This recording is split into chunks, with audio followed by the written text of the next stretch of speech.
Donc, après avoir vu la première partie qui portait sur l'étude de texte, maintenant on va voir la deuxième partie ou bien le deuxième volet qui est la production écrite. Et donc, en compétence, on cherche à comment produire un texte à partir d'un sujet. Donc, quand on parle à propos d'une production écrite, on parle principalement d'un sujet à rédiger ou bien un produit à avoir. Et donc, le sujet, ou bien je dirais le sujet de la production écrite est composé de deux parties. Je parle de la première partie qui est la situation et la deuxième partie qui est la consigne. Donc, la situation informe sur le thème, les intervenants et les circonstances. Quand je parle à propos du thème, je parle à propos du sujet. Par exemple, je dis, est-ce que le texte que je vais écrire va porter sur l'argent? Est-ce que ça va porter sur l'avarice? Est-ce que ça va porter sur l'ignorance? Est-ce que ça va porter sur la liberté, sur la peine de mort? Donc, je dois savoir qu'est-ce que je dois écrire. Puis, les intervenants. Ça veut dire, le texte, est-ce que je vais l'écrire à la première personne du singulier qui est je? Est-ce que ça va être un pronom personnel il, par exemple, de la troisième personne du singulier ou bien du pluriel? Est-ce que ce sont plusieurs personnes qui vont intervenir je dirais dans ma production? Par exemple, s'il s'agit d'une comparaison. Si je dis, par exemple, une comparaison entre des opinions, si je parle des philosophes, par exemple, je dois comparer entre deux opinions. Donc là, ça va être plusieurs intervenants ou bien deux ou plusieurs intervenants. Quand je parle à propos des circonstances, je parle à propos du temps et du lieu. C'est-à-dire, je parle à propos du cadre spatio-temporel, je parle aussi de l'action, des événements.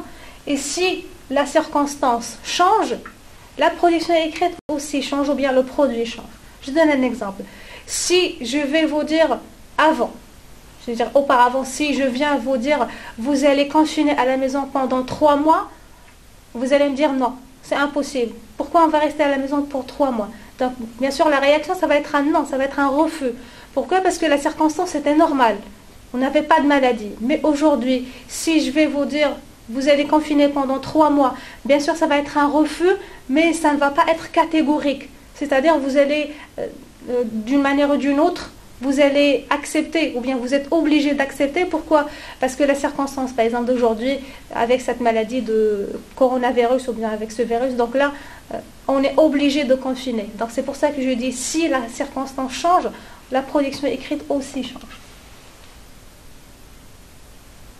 Donc, je parle aussi de la consigne. Donc la consigne désigne ce que l'apprenant est censé réaliser. Et donc quand je dis la consigne, c'est une instruction. C'est-à-dire ce qui est demandé, ou bien ce que l'enfant, ou bien, l'élève est obligé de faire.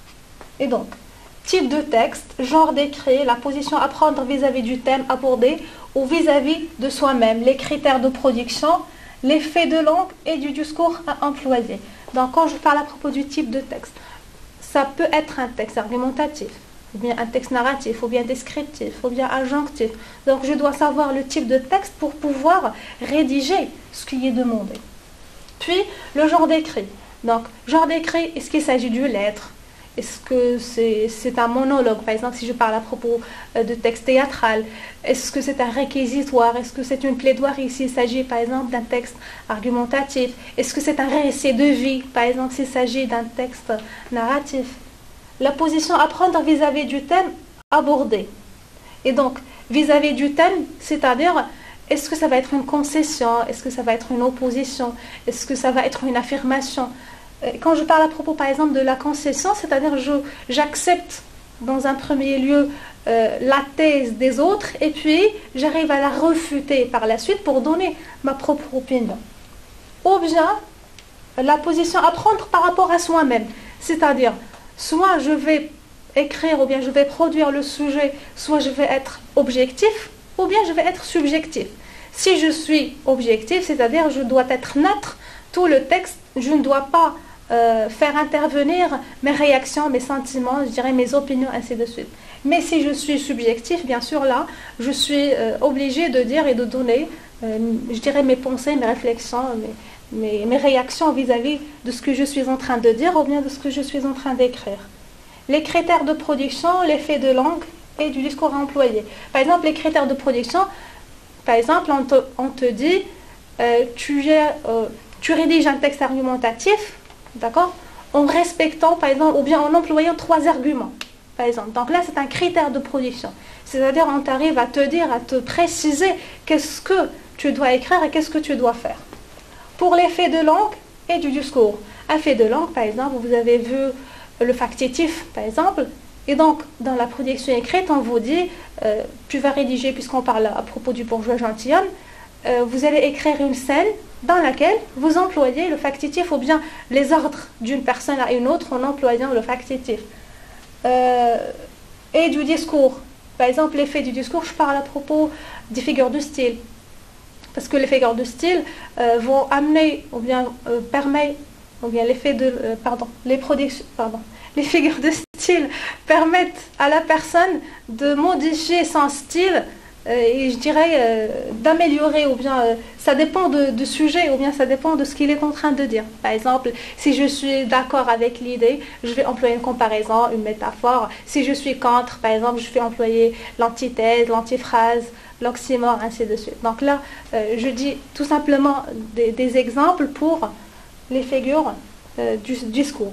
Je dis l'effet de langue, c'est ce que vous apprenez comme discours rapporté, ainsi de suite, et l'effet du discours comme je dirais les figures de style. Et donc, bien sûr, pour bien écrire un texte, je dirais un texte, ou bien pour avoir un bon produit, il faut respecter pas mal de choses. Par exemple, pendant la correction, on prend en considération plusieurs critères. Par exemple, première des choses, quand on arrive à voir la première des choses, c'est la présentation du produit. C'est-à-dire comment vous avez présenté la feuille, s'il s'agit d'une production écrite seule. Donc, je vais voir comment vous me présentez la feuille. Ça, c'est premièrement. Deuxièmement, c'est le respect de la consigne. Je vais lire et je vais voir est-ce que cet élève ou bien est-ce que cet apprenant a respecté ce qui est demandé dans la consigne. Et bien sûr, j'ai oublié de vous dire tout à l'heure, c'est que la situation est importante, mais la consigne est tellement essentielle. Je vais vous donner un exemple. La situation, c'est Monsieur Jourdain a donné l'occasion à des maîtres pour se moquer de lui. Donc, il a donné l'occasion à quelqu'un pour se moquer de lui. La consigne, c'est que pensez-vous, par exemple, que pensez-vous de la réaction de ces maîtres? Est-ce que ça va être la même production si je vais dire tel? Monsieur Jourdain a donné l'occasion à des maîtres pour se moquer de lui. La consigne, c'est soyez un autre maître et moquez-vous de Monsieur Jourdain. Est-ce que ça va être le même produit? Bien sûr que non. Et donc, dans ce cas, on se permet de dire que la consigne est tellement essentielle. Il faut comprendre d'abord la situation pour voir on est où. Tout à l'heure, on a dit que la situation nous informe sur le thème, les intervenants, les circonstances, ainsi de suite. Mais aussi, la consigne, il arrive à nous guider, nous orienter sur ce qu'on doit écrire. Donc, si je dis pour les critères de correction, par exemple, on prend le respect ou bien la présentation du produit, on parle du respect de la consigne, de la correction, par exemple, de la grammaire, la correction de l'orthographe d'usage et l'orthographe grammaticale. Par exemple, l'orthographe d'usage, c'est ce que j'arrive à écrire. Par exemple, j'écris le thème comme ça. Je ne dois pas écrire thème avec T-E-M-E, mais je dois l'écrire avec T-H. Donc là, c'est l'orthographe d'usage. Là, l'orthographe grammaticale, c'est là où j'ai, par exemple, des sujets. Par exemple, là, ça va être grammatical si je dis les thèmes, mais je ne vais pas ajouter un S. Donc là, plutôt, ça va être grammatical.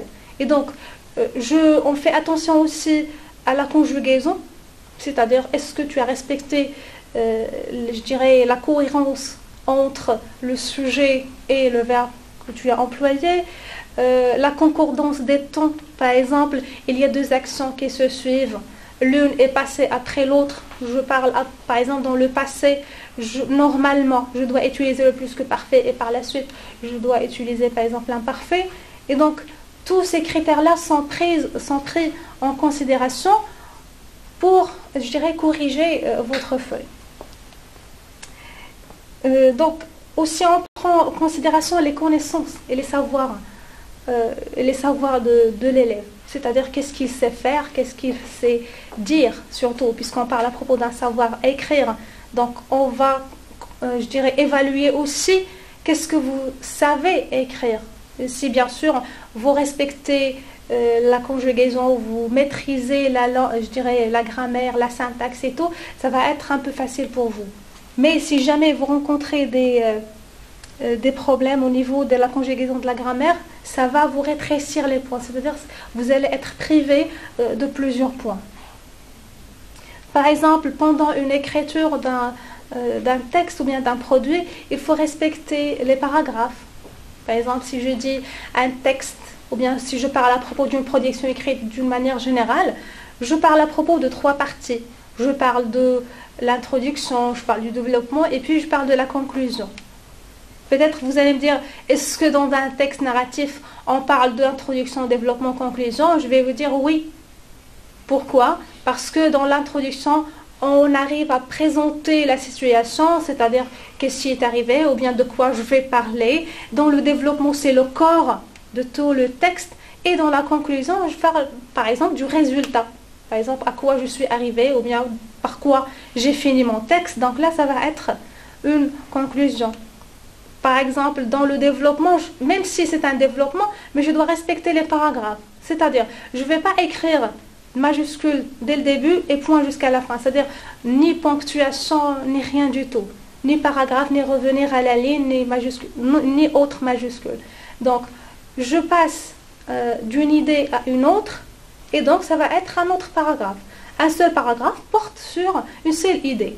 Mais si je passe à une autre idée, bien sûr, je dois laisser, je dirais, l'espace, et puis je passe à un autre paragraphe pour commencer une nouvelle idée. Mais à condition que, bien sûr, je parle à propos des connecteurs logiques, c'est-à-dire il faut qu'il y ait une connexion entre les différents paragraphes. Si je vais avoir un texte avec des paragraphes qui ne sont pas cohérents, qui ne sont pas liés, alors là, je dirais, ça va être un texte séparé, ça va être un texte divisé, sans avoir de la cohésion. Et puis, je passe à la production écrite ou bien à l'exemple du sujet. Donc, tu es un jeune homme, tu te présentes chez tes voisins pour leur demander leur fille en mariage, pour les convaincre d'accepter ta requête. Que leur diras-tu?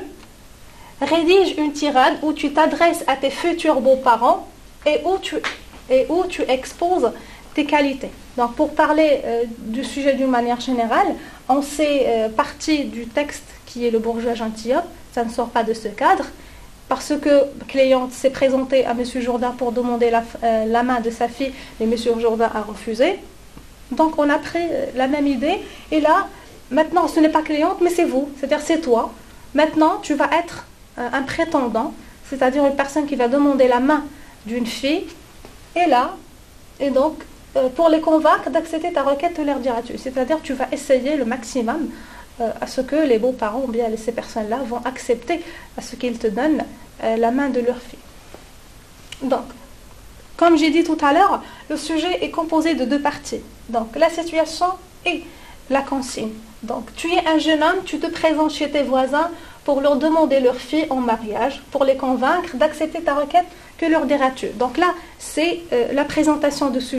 Donc, le thème, c'est quoi? C'est le mariage, d'accord? Les intervenants, c'est toi, puisque c'est toi qui va parler, c'est toi qui va demander, qui va demander la requête ou bien qui va demander la chose.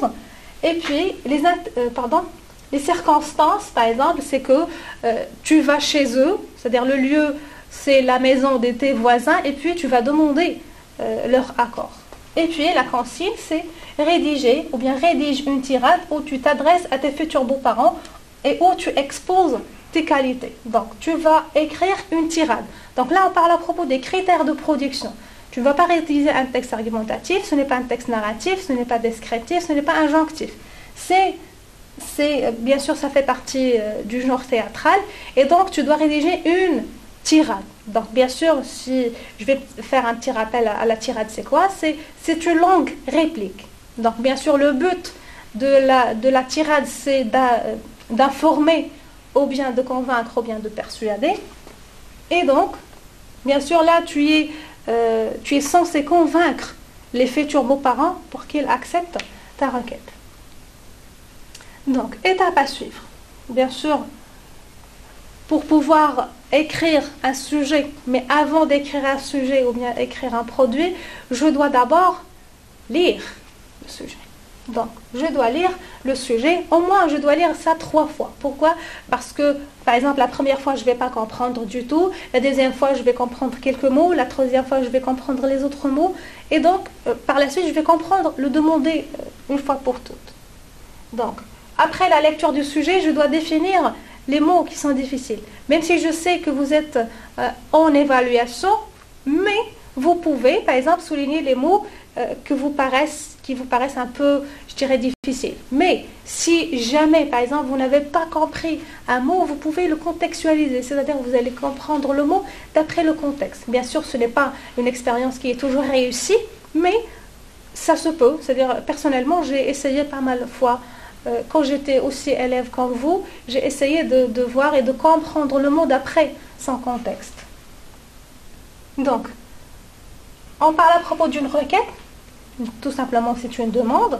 Et puis, les beaux-parents, ce sont les parents de la fiancée, c'est-à-dire les parents de la future femme ou bien de ta future épouse. Et puis, exposer, c'est-à-dire présenter ou bien montrer. Ainsi, les qualités, c'est-à-dire les valeurs. Quand je parle des valeurs, je parle de la sincérité. Donc, sincérité, c'est le fait de dire la vérité. Générosité, c'est le fait, par exemple, tu n'es pas avare, c'est-à-dire tu as de l'argent, donc tu vas dépenser ton argent pour ta nouvelle femme. Donc les capacités, pouvoir de faire des choses. Donc quand je dis je suis capable de réaliser ou bien je suis capable de faire quelque chose. Bien sûr, on passe à la compréhension du sujet. Je ne vais pas dire qu'est-ce que vous devez faire parce que ça va venir par la suite. Donc, compréhension du sujet, ce qui est demandé. Donc, après que j'ai lu le sujet, après que j'ai déterminé les mots qui me paraissent un peu difficiles et que j'ai pu vraiment expliquer, donc je passe à la compréhension du sujet. C'est-à-dire, je vais voir qu'est-ce qui est demandé de faire. Bien sûr, ce qui est demandé de faire, c'est de rédiger une tirade adressée aux parents de ma future épouse. Donc, ils sont nos voisins. Donc là, on arrive un peu à détailler la chose. Donc, on va rédiger une tirade adressée aux parents de la future épouse. Et ces parents-là, ce sont nos voisins, comme j'ai dit je dirais dans la situation. Deuxièmement, je suis censée convaincre ces parents-là pour accepter ma demande. Et puis, insister sur mes qualités. C'est-à-dire, la tirade que je vais écrire va porter sur les qualités, ou bien mes qualités. Bien sûr, si je parle à propos de mes qualités, c'est pour que les futurs beaux-parents vont accepter ma demande du mariage. Puis, vient le mot, ou bien vient le tour de souligner les mots-clés. Donc, vous allez me dire, peut-être on doit souligner les mots-clés avant la compréhension du sujet, mais là, ça porte sur le plan. C'est-à-dire, j'essaie de souligner les mots-clés pour établir et pour monter un plan. Donc, les mots-clés, tu, voisin, demander, fille, mariage, convaincre, qualité, tirade. Donc, tu, parce que c'est toi, c'est-à-dire, bien sûr, quand vous allez écrire le texte, ou bien quand vous allez essayer de produire le texte, vous allez employer le pronom personnel « je », puisque c'est tu, c'est-à-dire la consigne s'adresse à toi. Les voisins, demander, fille, mariage, convaincre, qualité, et puis tirade. Donc, le plan de rédaction. Donc, bien sûr, comme je dit tout à l'heure, il y a toujours trois parties, introduction, développement et puis conclusion. Donc, dans le plan de rédaction, je commence avec l'introduction. C'est-à-dire, qu'est-ce que je dois dire dans l'introduction. Donc, je dois aussi parler de la situation, c'est-à-dire, je dois présenter la situation.